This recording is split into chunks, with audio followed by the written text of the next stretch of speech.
Hello student, good afternoon. आज हम discuss करेंगे last topic of chapter electromagnetic induction is mutual induction. जैसे कि प्रीवियस वीडियो में हमने सेल्फ इंडक्शन के बारे में डिस्कस किया था, आज हमारे पास क्या है, म्यूचुअल इंडक्शन। तो लगभग दोनों सिमिलर टर्म है। सेल्फ इंडक्शन के अंदर क्या था, हमारे पास प्रॉपर्टी ऑफ वन कॉइल की बात कर रहे थे, और म्यूचुअल इंडक्शन के अंदर हम टू कॉइल की बात करेंगे। तो जैसे कि जो टू कॉइल्स हैं उनको कुछ भी नाम दे देंगे, पी एंड एस, कुछ भी नाम दे देंगे।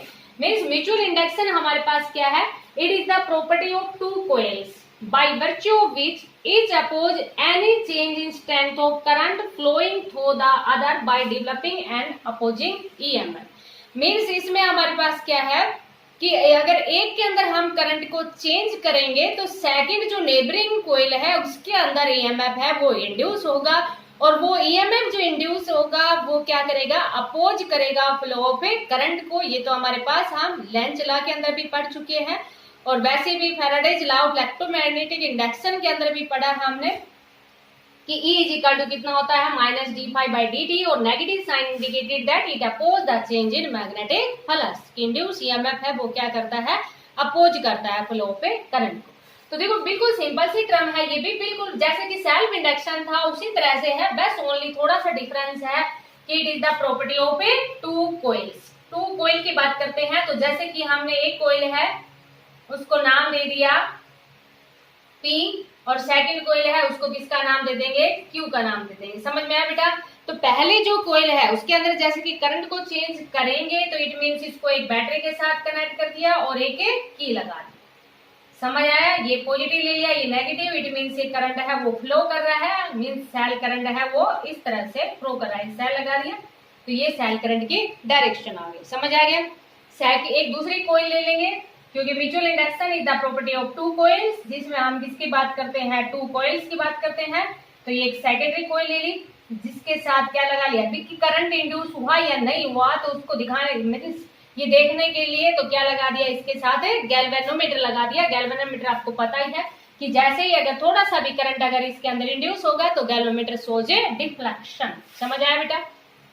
अब देखो स्टार्टिंग में हमारे पास क्या है, ये समझ में आ गया होगा। It is the property of a two coils की बात करते हैं। मींस इसके अंदर क्या है कि एक के अंदर अगर करंट को चेंज करेंगे तो जो अपोजिंग ईएमएफ है वो नेबरिंग कॉइल के अंदर प्रोड्यूस होगा। तो जैसे कि करंट को हम इस कॉइल के अंदर चेंज कर रहे हैं और अपोजिंग ईएमएफ है वो सेकंड के अंदर प्रोड्यूस होगा। समझ आया बेटा? अब देखो क्या है, जैसे ही इसकी को क्लोज करेंगे गैल्वेनोमीटर शोज सडन डिफ्लेक्शन। जैसे इसकी को क्लोज किया गैल्वेनोमीटर ने डिफ्लेक्शन दिखाया, इट मींस ये इसके बिल्कुल पास में थी, और इसका मतलब क्या हुआ कि इसके अंदर इंड्यूस करंट है वो प्रोड्यूस हो गया क्योंकि इसके बिल्कुल पास में है। अब देखो किस प्रकार से इसकी वर्किंग करते हैं। तो स्टार्टिंग में क्या करते हैं, की को क्लोज करते हैं, और की को जब क्लोज करते हैं ना तो इट टेक सम टाइम। पहले स्टार्टिंग में करंट कितना था, 0 था। अब इस की को क्लोज किया तो करंट है वो कहां से कहां पहुंच गया, 0 से मैक्सिमम पहुंच गया, और 0 से मैक्सिमम पहुंचने में इट टेक सम टाइम, कुछ टाइम मिलेगा। और ड्यूरिंग दिस टाइम, इस टाइम में ही क्या होगा, इसके अंदर करंट है वो इंक्रीज हो जाएगा। स्टार्टिंग में क्या होगा, करंट है वो इंक्रीज हो गया, और जैसे ही करंट इंक्रीज होगा तो करंट इंक्रीज होने से means magnetic field lines produce हो जाएंगी। और जो मैग्नेटिक फील्ड लाइंस है ना वो किस तरह से प्रोड्यूस होंगे, कॉइल के अंदर आपने समझ भी रखी है कि जैसे कि जैसे सेंटर के पास में जाते हैं तो मैग्नेटिक फील्ड लाइंस है वो थोड़ी सी स्ट्रेट सी होती है, और जैसे जैसे हम ऊपर की तरफ जाते हैं या नीचे की तरफ जाते हैं ना सेंटर से मींस कॉइल में, तो मैग्नेटिक फील्ड लाइंस है वो थोड़ी सी इस तरह से ऐसे कर्व सी हो जाती है, लेकिन मैग्नेटिक फील्ड लाइंस है वो कहीं पर भी आपस में इंटरसेक्ट नहीं करती, और ये हमारे पास क्या आ जाएगी, इनकी डायरेक्शन आ जाएगी मैग्नेटिक फील्ड लाइंस की। समझ में आ गई होंगी बेटा? अब देखो जब इसकी को क्लोज किया, करंट है वो 0 से मैक्सिमम पहुंचा, और 0 से मैक्सिमम पहुंचने में इट टेक सम टाइम, कुछ टाइम लेगा, और ड्यूरिंग दिस टाइम, इसी टाइम में क्या होगा, हमारे पास करंट है वो इंक्रीज हो जाएगा। और करंट इंक्रीज होने से मीन्स मैग्नेटिक फील्ड और मैग एरिया है कॉइल का, मीन्स हम यहाँ पर ये कह देंगे डायरेक्ट कि मैग्नेटिक फ्लक्स है वो इंक्रीज हो गया। और जैसे ही मैग्नेटिक फील्ड फ्लक्स इंक्रीज हुआ, एस है वो बिल्कुल इसके क्लोज बाई है, इसके बिल्कुल पास में है, तो मैग्नेटिक फ्लक्स है एसोसिएटेड विद एस है वो भी इंक्रीज हो जाएगा, तो ईएमएफ है वो इंड्यूस हो जाएगा। किस क्या हो जाएगा, EMF is induce in S, induced in S. अब देखो जो ईएमएफ इंड्यूस होता है ये अकॉर्डिंग हम ये भी कह देंगे कि लेंज लॉ के अकॉर्डिंग जो इंड्यूस करंट होता है एस के अंदर वो अपोज करेगा फ्लो ऑफ करंट को, और फ्लो ऑफ करंट को अपोज करने का मीन सेल करंट इस तरफ से है ना, तो इंड्यूस ईएमएफ है वो उसकी जो करंट है ना अकॉर्डिंग टू लेंज लॉ, जो इंड्यूस करंट प्रोड्यूस होगा इसके अंदर उसकी जो डायरेक्शन है वो opposite to the direction of a cell current होगी। समझ में आ गया होगा बेटा, फर्स्ट स्टेप समझ में आया, की को क्लोज किया तो सेल करंट की ये डायरेक्शन थी, तो यहाँ पर जो इंड्यूस करंट प्रोड्यूस होगा वो opposite to the direction of cell current होगा जब करंट को इंक्रीज करेंगे। और बिल्कुल सिमिलरली ही हमारे पास किसके अंदर था, सेल्फ इंडक्शन के अंदर था, हमने पढ़ा था ये भी कि करंट को इंक्रीज कर रहे थे तो अपोजिट डायरेक्शन में था। समझ आया बेटा। अब सेकंड स्टेप में क्या करते हैं, की को ओपन करते हैं, और जैसे ही इस की को ओपन करेंगे अब करंट मैक्सिमम पहुंच गया था ना, तो अब मैक्सिमम से कितना आ जाएगा, 0 आ जाएगा, तो गैल्वेनोमीटर तो दोनों डायरेक्शन में डिफ्लेक्शन दिखाएगा ना, कि मींस करंट को इंक्रीज करेंगे तब भी दिखाएगा, करंट को डिक्रीज करेंगे तब भी दिखाएगा। ये फैराडेज और हेनरी के एक्सपेरिमेंट में भी आप पढ़ चुके हो, है ना। अब देखो क्या होगा, जैसे इस की को ओपन करेंगे, की को ओपन किया तो करंट है वो कितना हो जाएगा, मैक्सिमम से 0 हो जाएगा, और मैक्सिमम से 0 के लिए भी कुछ टाइम लेगा, और इसी टाइम के अंदर क्या होगा कि जो मैग्नेटिक फ्लक्स था ना पी के अंदर वो डिक्रीज हो जाएगा, और एस बिल्कुल इसके क्लोज बाई है, it means magnetic flux associated with S है वो भी डिक्रीज हो जाएगा।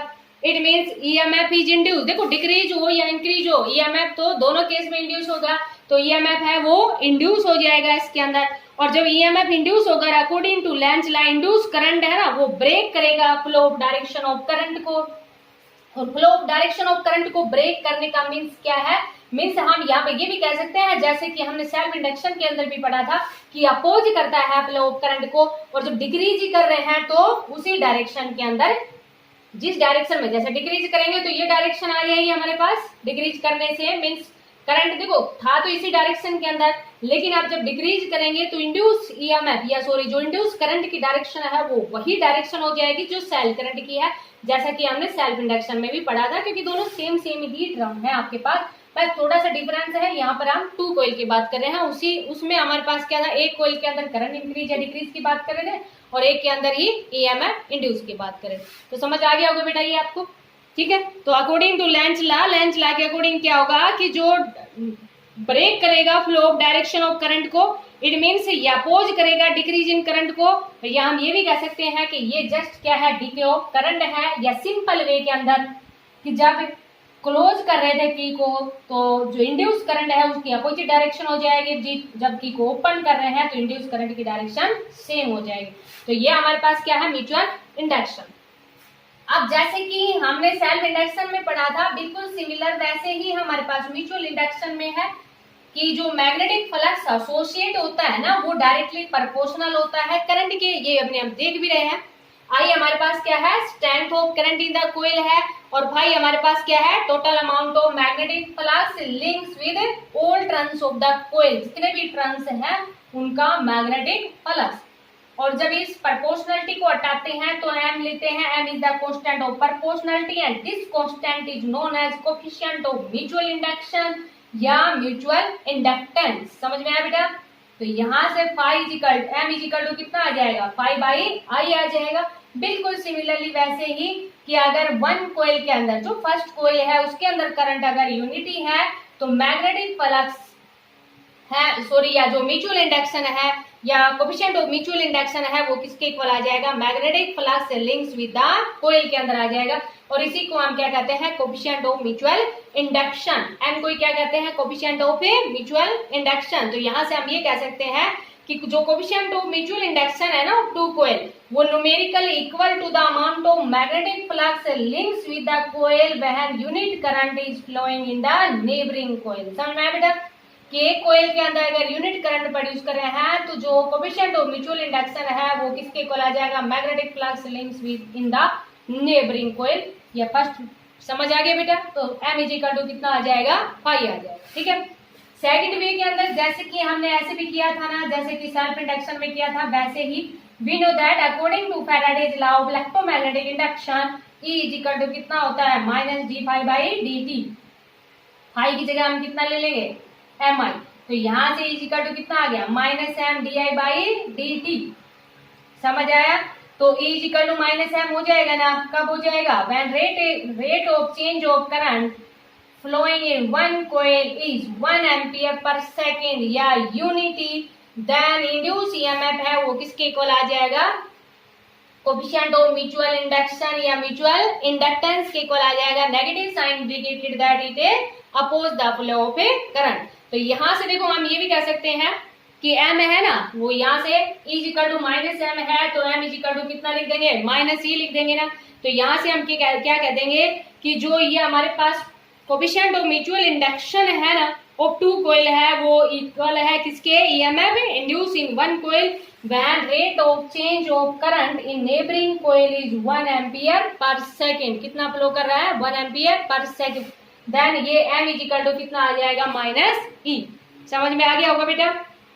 अगेन आपके पास जो यूनिट है सेम टू सेम वैसे ही है जैसे कि म्यूचुअल सेल्फ इंडक्शन की पढ़ी थी कि म्यूचुअल इंडक्शन की यूनिट है वो भी हमारे पास क्या रहेगी? जैसे कि सेल्फ इंडक्शन की हेनरी। अब अगर मान लीजिए 1 हेनरी को डिफाइन करना आ जाए कि 1 हेनरी को डिफाइन करो, तो 1 हेनरी को भी बेटा यहाँ से डिफाइन कर दोगे। देखो 1 henry m is equal to negative sign magnitude में ले लेंगे ना, E upon d I by d t. तो 1 हेनरी आपको क्या बताया था? 1 हेनरी कितना था? जब ईएमएफ तो कितना हो? 1 वोल्ट और करंट कितना हो? 1 एम्पियर पर सेकंड। तो ये इसको म्यूचुअल इंडक्शन है उसको हम क्या कह देंगे? 1 हेनरी कह देंगे। मीन्स यहाँ से हम क्या कह देंगे कि जो कोफिशिएंट है ना म्यूचुअल इंडक्शन का वो is said to be 1 henry when current changes at the rate of 1 ampere per second in one coil producing an induced EMF of 1 volt in a neighboring coil, then it is said to be 1 Henry। समझ में आया बेटा? 1 Henry कब कहेंगे कि mutual induction या आप ये कह देंगे म्यूचुअल इंडक्टेंस कह देंगे of two coil is said to be 1 Henry when current changes at the rate of current changes at the rate of current changes at the rate of 1 ampere per second producing an EMF of 1 volt in neighboring coil, in a other coil कह दो या in secondary coil कह दो या in neighboring coil कह दो। समझ में आया बेटा? तो then it is said to be 1 Henry. Means यहाँ से हम ये कह देंगे कि 1 हेनरी है ना वो किसके इक्वल है? 1 volt second divide by 1 ampere के इक्वल। ठीक है बेटा? बिल्कुल सेम वैसे ही जैसे कि सेल्फ इंडक्शन के अंदर था 1 हेनरी वहां पर था, यूनिट बिल्कुल सेम उसी तरह से ही है। बस अब बताया अभी भी यहाँ पर 2 कॉइल की बात करते हैं। ठीक है बेटा? अब यहाँ पर एक मेन क्वेश्चन ये बनता है आपके पास, काफी इंपोर्टेंट बनता है, जो कोफिशिएंट है ना म्यूचुअल इंडक्शन का वो किस किस के ऊपर डिपेंड करता है? तो किसके ऊपर डिपेंड करता है? एक ज्योमेट्री ऑफ कॉइल के ऊपर डिपेंड करता है। ये depend on geometry of A coils. Geometry of coils means depend करता है नंबर ऑफ टर्न्स। किसके ऊपर डिपेंड करेगा? Number of turns, area of cross section of coil, area of A cross section of A coils के ऊपर depend करता है। कितने ज्यादा नंबर ऑफ टर्न्स है, क्योंकि जितने ज्यादा नंबर टर्न्स होंगे उतना ही मैग्नेटिक फ्लक्स है वो एसोसिएट होगा, या हम ये कह सकते हैं लास्ट में depend on nature of material of coil. Nature of a material of A coil के ऊपर डिपेंड करता है। समझ में आया बेटा? ज्योमेट्री के अंदर ये सारी चीजें आ जाएंगी। तो it depends on A geometry of coil, it depends upon, main ये है आपके पास कौन सा बेटा? It depend on distance between the coils, distance between the coils. अगर मान लीजिए बिल्कुल ही आपस में कपल ही कर गई, दोनों ही कॉइल बिल्कुल पास में है, तो म्यूचुअल इंडक्शन की जो वैल्यू है वो ज्यादा आएगी। और अगर मान लीजिए एक कॉइल को हमने यहाँ ले लिया, दूसरी कॉइल को यहाँ ले लिया, तो म्यूचुअल इंडक्शन की वैल्यू है वो बहुत ही कम आएगी। तो ये मेन है कि डिपेंड करता है किसके ऊपर? डिस्टेंस बिटवीन द कॉइल्स के ऊपर डिपेंड करता है। और एक मेन आपके पास क्या है? ओरिएंटेशन ऑफ टू कॉइल्स के ऊपर डिपेंड करता है। Orientation of two coils means किस प्रकार की उनकी ओरिएंटेशन है। कि बाउंड किस प्रकार से कर रखा है, depend on orientation of coils. तो कई बार पूछ लिया जाता है बेटा ये कि कोएफिशिएंट ऑफ म्यूचुअल इंडक्शन है ना, वो किस किस के ऊपर डिपेंड करता है। तो समझ में आया बेटा, geometry of two coils means number of turns, सब सारी चीजें आ जाएंगी। डिस्टेंस बिटवीन द कॉइल्स के ऊपर डिपेंड करता है, या आपके पास किसके ऊपर डिपेंड करता है, orientation of A coils means यहाँ पे ये भी कह सकते हैं relative placement of two coils, की कॉइल्स है ना उनको किस प्रकार से रखा हुआ, relative placement of a two coils इनके ऊपर डिपेंड करता है। तो ये था हमारे पास म्यूचुअल इंडक्शन।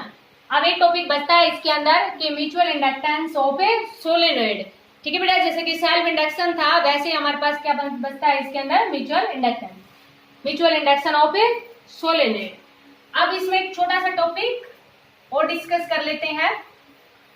जैसे कि हमारे पास क्या था कि जो कॉइल्स थी ना, जैसे कि जो पीछे टॉपिक बच गया था एक सेल्फ इंडक्शन के बाद में, कि अगर मान लीजिए हमारे पास बहुत सारे कॉइल्स हैं, let us consider there are of N number of turns of coils, उनको एक बार सीरीज में कनेक्ट कर दिया और एक बार उनको किस में कनेक्ट कर दिया, पैरेलल में। तो जो टोटल ईएमएफ की वैल्यू है या आपके पास जो करंट की वैल्यू है वो कितनी होगी। मीन्स हमारे पास जो टॉपिक है वो क्या है, grouping of coils, grouping of A coils.